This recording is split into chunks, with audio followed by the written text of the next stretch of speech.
الحمد لله نحمده ونستعينه ونستغفره ونؤمن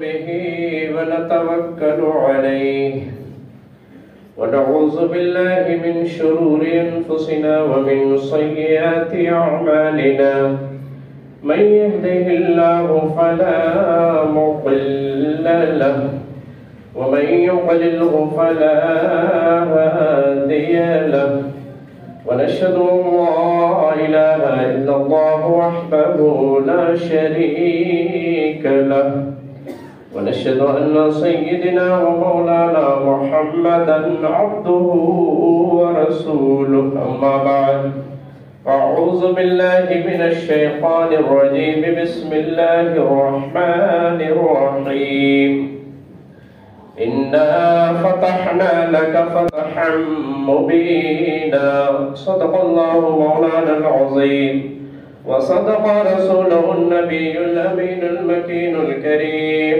ونحن على ذلك لمن الشاهدين والشاكرين والحمد لله رب العالمين.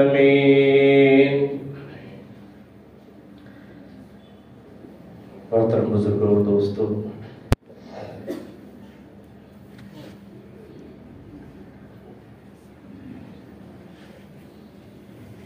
اللہ کے مقدس کلام قرآن عظیم فرقان حمید کی بڑی ہی مشہور و معروف آیت کریمہ جس کی تلاوت سے میں نے اپنے آپ کو مشرف کیا. قبل اس کے کہ کچھ باتیں آپ کی سماعتوں کے حوالے کروں، آئیے جی لگا کر عقیدت و محبت کے ساتھ اپنی اور ساری کائنات کے مرکز عقیدت بنی سے بے کساں و چارہ ساز دردبندہ سنہری جالیوں میں آرام فرمانے والے آقا و مولا ارواحنا فدا حضور احمد مصطفیٰ محمد مصطفیٰ صلی اللہ تعالی علیہ وسلم کی بارگاہ ناز میں باواز بلند درود پاک پیش کریں. اللہم صلی علی سیدنا شفیعنا حبیبنا مولانا محمد بارک وسلم صلاۃ و سلام علیک یا رسول اللہ صلی اللہ تعالی علیہ وسلم. سب سے پہلے تو میں اپنے ان نوجوانوں سے گزارش کروں گا کہ اپنے سے بڑی عمر والوں کو نیچے کی منزل میں جگہ دیں. آپ برائے کرم موقع کی نزاکت کے پیش نظر پہلی منزل میں جانے کی زحمت گوارا کریں. جو ضعیف لوگ آتے ہیں عمر دراز، ان کو پہلی منزل میں رہنے کی جگہ دیں اور آپ اوپر برائے کرم چلے جائیں. اس بات کا آپ کو خود خاص خیال رکھنا چاہیے. حضرات، اللہ تبارک و تعالی نے ارشاد فرمایا انا فتحنا لک فتحا مبینا. اے محبوب، ہم نے آپ کو فتح عظیم سے سرفراز فرمایا. آج 20 رمضان المبارک شریف اور آج غروب آفتاب کے بعد پہلی تاخرات، یہ وہ مقدس تاریخ ہے جس تاریخ میں مکہ معظمہ فتح ہوا. رمضان شریف کا مہینہ اور 20 رمضان کو یہ واقعہ پیش آیا.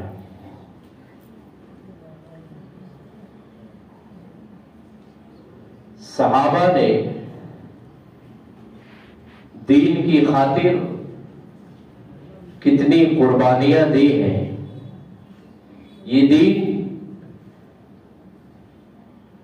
جس کے ہم ماننے والے ہیں بڑی مشقتوں سے ہم تک پہنچا ہے.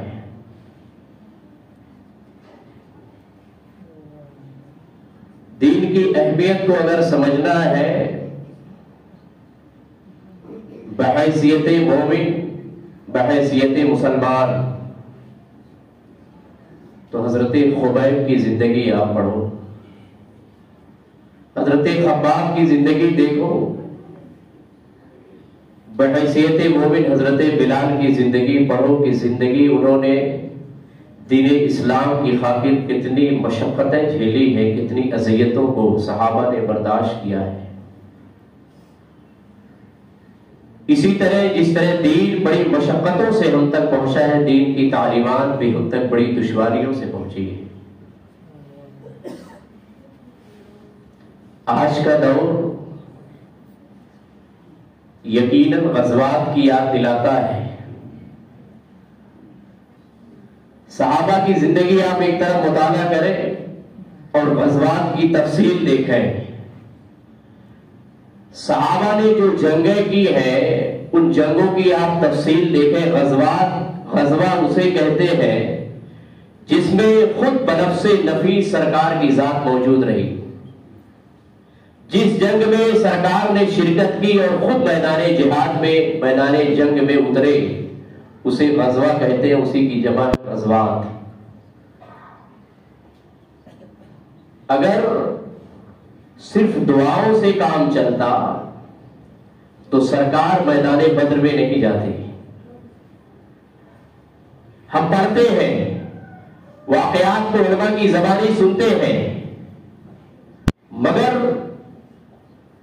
ان واقعات کی روشنی میں ہمیں ذہن کیا دیا جا رہا ہے، ہمارا ذہن اس کی طرف تبادر نہیں کرتا۔ نبی اگر مکے میں رہ کے دعا فرما دیتے تو کفار و مشرکین کی کیا مجال تھی؟ صفحے ہستی سے وہ نابود ہو جاتے، ختم ہو جاتے۔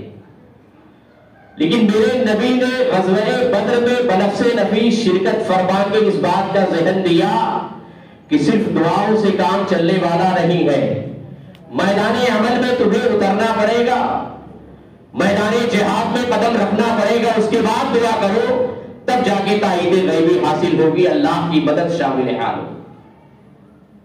اگر وہ چاہتے صحابہ کو روانہ کر دیتے، خود مکے میں رہتے، مسجد نبوی سے دعا، نبی کریم صلی اللہ علیہ وسلم دعا فرماتے، صحابہ ان پہ غالب آتے، کفار و مشرکین مغلوب ہوتے، مگر میرے نبی نے غزوہ بدر میں شرکت کی ہے، غزوہ احد میں نبی کی ذات تشریف لی گئی ہے۔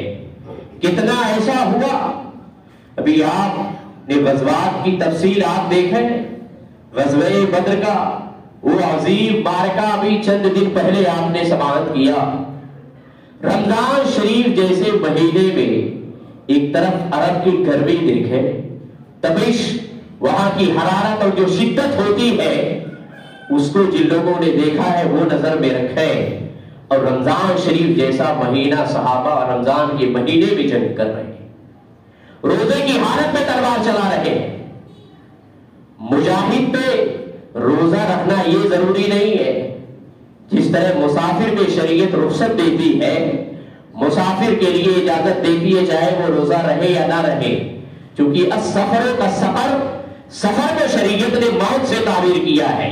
سفر میں کبھی کبھی بہت تکلیفیں ہوتی ہے، مسافر کو پریشانیاں جھیلنا پڑتی ہے، اس لیے سفر میں شریعت نے رخصت دی ہے مسافر کے لیے، چاہے وہ روزہ نہ رہے لیکن بعد میں اس روزے کی قضا کرنی ہے۔ اسی طرح جہاد میں جو جاتے ہیں، میدان عمل میں جو اترتے ہیں، تلواریں چلانی ہے، ظاہر ہے روزہ رکھ کے دشمن کا مقابلہ کرنا، نیزے چلانا، گھوڑے دوڑانا، میدان جہاد میں اترنا ایک بڑا مشکل ترین مرحلہ ہوتا ہے، اس لیے شریعت نے یہاں پہ جہاد کرنے والوں کو بھی رخصت دی ہے، چاہے وہ روزہ رہے اور چاہے تو نہ رہے، بعد میں اس روزے کی قضا کرے، مگر قربان جائیں وہاں کی حرارت عرب کی سرزمین، اس کی شدت اور تپش کا ایک طرف یہ عالم ہے، اور رمضان شریف جیسے مہینے میں بابرکت مہینے میں جنگ صحابہ لڑ رہے ہیں، میرے نبی شرکت کر رہے ہیں۔ غزوہ بدر میں میرے نبی نے بنفس نفیس شرکت فرما کے آنے والے مسلمانوں کو یہ ذہن دے دیا ہے، صرف دعاؤں سے کام چلنے والا نہیں ہے، آنے والا زمانہ اس روئے زمین پہ ایسے بھی دور آئیں گے، ایسے بھی لمحات آئیں گے جب مسلمانوں پہ ان کی زندگی، ان کی حیات کو، عرصہ حیات کو تنگ کیا جائے گا، مختلف جگہیں ایسی ہوگی جہاں مسلمانوں کو پریشان کیا جائے گا، انہیں تہہ تیز کیا جائے گا، انہیں ہلاک کیا جائے گا، ان کی تکفیری کی جائے گی۔ عزیزان ملت اسلامیہ، گھبرانے کی ایسے موقع پہ، ایسے نازک موقع پہ جب تمہارا وجود پہنچے تو تمہیں ڈرنے کی ضرورت نہیں ہے، فکر مند ہونے کی ضرورت نہیں ہے۔ نبی کی ہسٹری کو تم اٹھا کے پڑھ لینا، صحابہ کی زندگی کو پڑھ لینا، صحابہ نے اس دین کے لیے کتنی قربانیاں پیش کی ہیں، چاہے وہ رمضان شریف جیسا مقدس مہینہ ہو یا غیر رمضان کا مہینہ ہو، صحابہ نبی کے فرمان کے لیے وہ کوشش میں لگے رہتے۔ اللہ اکبر، نبی کا فرمان کب ہوتا ہے، نبی کب اشارہ فرماتے ہیں، نہ لمحات دیکھ رہے ہیں، نہ وقت کی تعین ہو رہی ہے، بس نبی کے ارشاد کی انتظار رہتا۔ جب ارشاد فرماتے، صحابہ اپنے آپ کو تیار کر کے بارگاہ مصطفیٰ میں اپنے وجود کو لا کے کھڑا کر دیتے۔ میرے نبی کا جو فرمان ہوتا، صحابہ اس پہ عمل پیرا ہونے کے لیے تیار ہو جاتے۔ عزیزان ملت اسلامیہ، سن 2 ہجری میں غزوہ بدر کا واقعہ پیش آیا۔ رمضان شریف کا مہینہ ہے، میدان بدر میں صرف 313 نبی کی ذات جلوہ گر ہے، بے سر و سامانی کا عالم ہے، چند گھوڑے، چند تلواریں اور ایک طرف 1000 کا تازہ دم لشکر موجود ہے۔ گھوڑے بھی ہیں، تلواریں بھی ہیں، خرد و نوش کی اشیاء بھی ہے، ساری چیزیں ہیں، ساری سہولت ہے، مگر 313 کا ایمان مسلمانوں کتنا مضبوط تھا۔ آپ جب پڑھیں گے ان کی تاریخ تو اس بات پہ آپ پہنچیں گے، یقیناً ہم سے بہت اچھے تھے، کتنا مضبوط ان کا ایمان تھا۔ ایک طرف تازہ دم لشکر ہے، یہ نہتھے ہیں، تلواریں نہیں ہیں، گھوڑے نہیں ہیں، زرہیں نہیں ہیں، مگر اللہ کی ذات پہ ایسا یقین کامل ہے، اللہ کی جانب سے مدد ضرور شامل حال ہوگی۔ وہ رات جو میدان بدر میں گزری ہے، میرے نبی رات بھر عبادت کرتے رہے، روتے رہے، رب کی بارگاہ میں دعا کرتے رہے۔ غزوہ بدر کا واقعہ پیش کرنا مقصود نہیں ہے، مگر میدان جہاد میں اتر کر، میدان عمل میں اتر کر میرے نبی نے میدان بدر میں اس رات میں، اس شب میں جو دعا فرمائی ہے، رب کی بارگاہ میں یہ دعا فرمائی کہ مولا یہ مٹھی بھر مسلمان ہے، اگر آج یہ کفار و مشرکین نے ان کو تہہ تیگ کر دیا، یہ شہید ہو گئے تو پوری روئے زمین پر قیامت تک تجھے سجدہ کرنے والا کوئی انسان نہ ملے گا، کوئی مسلمان نہ باقی رہے گا جو تیرے لیے تیری عبادت کرے، تیرا سجدہ کرے۔ اللہ اکبر، اس طرح کی نبی نے دعا فرمائی اور زمانے نے دیکھا، مفسرین لکھتے ہیں یہی 313 1000 پہ غالب آئے ہیں۔ پتہ یہ چلا میدان جہاد میں اترنا پڑے گا، ایسا موقع آ جائے تو صرف دعاؤں سے کام نہیں لینا چاہیے، دعا کا سہارا بھی صرف نہیں ہے بلکہ اس کے لیے عملی کوششیں بھی ہونی چاہیے۔ میدان عمل میں ہمیں اترنا پڑے گا، تقریریں ہم نے بہت سن لی ہے، اب میدان عمل میں اترنے کی باری ہے۔ چاہے ہندوستان کی سرزمین ہو یا کوئی بھی ملک ہو، کوئی ایسی جگہ نہیں ہے جہاں ہمارے پس پردہ ہمارے لیے سازشیں نہیں کی جا رہی ہے، منصوبے نہیں بنائے جا رہے ہیں، ہمیں ہلاک و برباد کرنے کی ناپاک سازشیں ہر ملک میں ہو رہی ہے، کہیں زیادہ ہو رہی ہے، کہیں کم ہو رہی ہے، مگر مسلمانوں ایسے قسم کرسی کے عالم میں، ایسے مایوسی کے زمانے میں ہمیں مایوس ہونے کی ضرورت نہیں ہے۔ صحابہ کی زندگی ہماری نگاہوں کے سامنے ہے، نبی کی ہسٹری ہماری نگاہوں کے سامنے ہے، اب انہیں پڑھیں تو یقیناً ہمارے اندر ہمت پیدا ہوگی، جذبہ اور حوصلہ پیدا ہوگا۔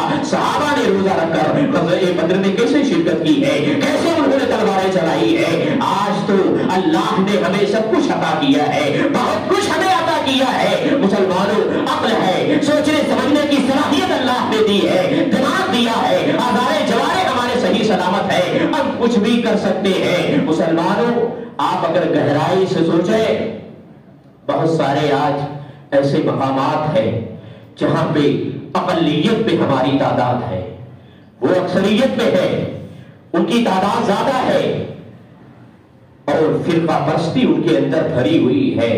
ایسی جگہوں پہ مسلمانوں کو پریشان کیا جاتا ہے، اذیتیں دی جا رہی ہے، تکلیفیں دی جا رہی ہے، ملک شہر چھوڑنے کے لیے ایسی باتیں کی جا رہی ہے، مگر قربان جاؤ مسلمانوں، ہجرت کا واقعہ بھی ہمارے سامنے ہے۔ نبی جس شہر میں پیدا ہوئے ہیں، مکہ شریف سے کتنی نبی کو محبت تھی، اگر مکہ کے کفار و مشرکین وہاں کے روزہ مجبور نہیں کرتے تو کعبے کے سامنے نبی کھڑے ہو کر جب ہجرت کا موقع آیا تھا، کعبے کی دیواروں کے سامنے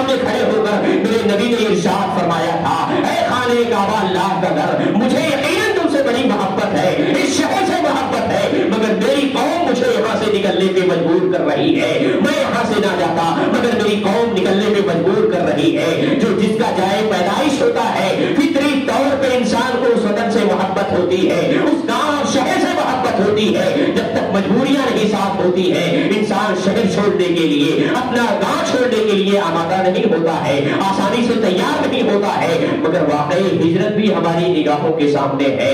اللہ اکبر، کیا پتا تھا ان مسلمانوں کو جو مٹھی بھر تھے، 313 کی تعداد تھی، مگر فرشتوں کا رب نے نزول فرمایا اور صحابہ کو کفار و مشرکین پہ غلبہ عطا فرمایا ہے، ایسی فتح مبین عطا فرمائی ہے۔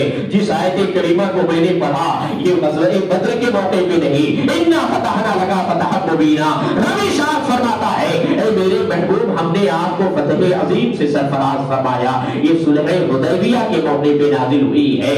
2 ہجری میں غزوہ بدر کا واقعہ پیش آیا، سن 6 ہجری میں صلح حدیبیہ کا معاملہ پیش آیا۔ صلح حدیبیہ کا معاملہ تاریخ کا ایک ایسا عظیم باب ہے، پڑھتے جاؤ آنکھوں سے آنسو نکلتے جاتے ہیں۔ صلح حدیبیہ ایک مکے سے کچھ دوری پہ ہے۔ اللہ اکبر، جب نبی عمرہ کرنے کی غرض سے، اس کا تعلق چونکہ فتح مکہ سے ہے اس لیے میں پیش کر رہا ہوں۔ صلح حدیبیہ کے مقام پہ 1400 صحابہ کرام کو لے کے ہر صحابی احرام کی حالت میں ہے۔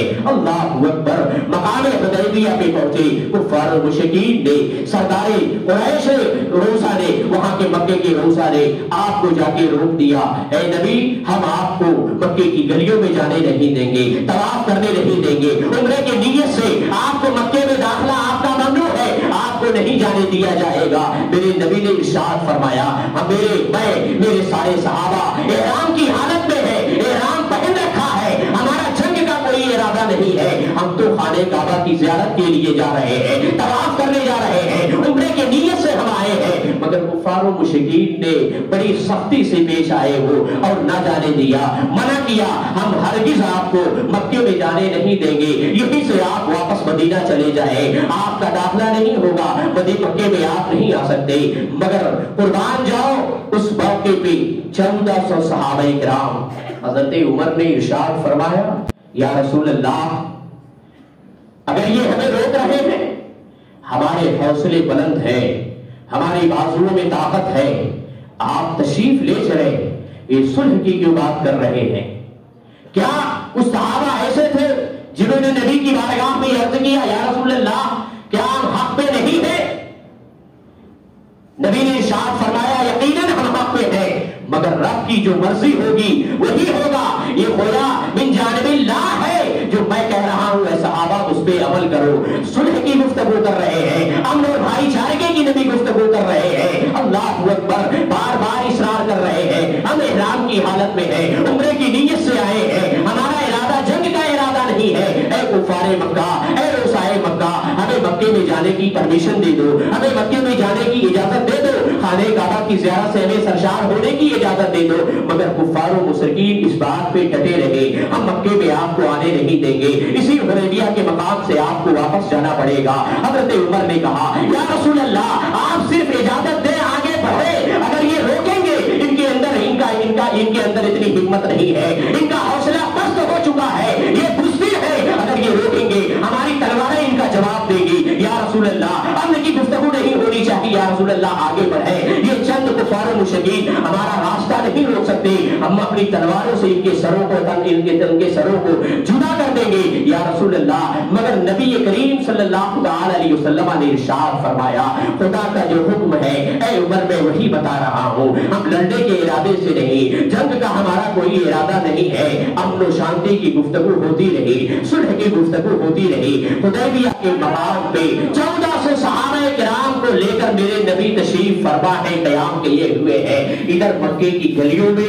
بڑے بڑے روسا نے ان کی میٹنگ ہوئی، میٹنگ طلب کی، سارے روسائے مکہ حاضر ہیں۔ حاضر ہونے کے بعد یہ طے پایا کہ ہم میں کوئی ایسا ہو جہاں دیدہ بہت ہی تجربہ کار ایک ایسا شخص آئے جس کو حدیبیہ کے مقام پہ بھیجا جائے، وہ جا کے دیکھے نبی کے صحابہ کی تعداد کتنی ہے، ان کی طاقت کا اندازہ لگائے، وہ کس حال میں نظر آ رہے ہیں، معائنہ کرے، جائزہ لے کر آئے اور یہ بتائے کہ صحابہ سے، مسلمانوں سے جنگ کرنا یہ بہتر ہوگا یا صلح کرنا بہتر ہوگا۔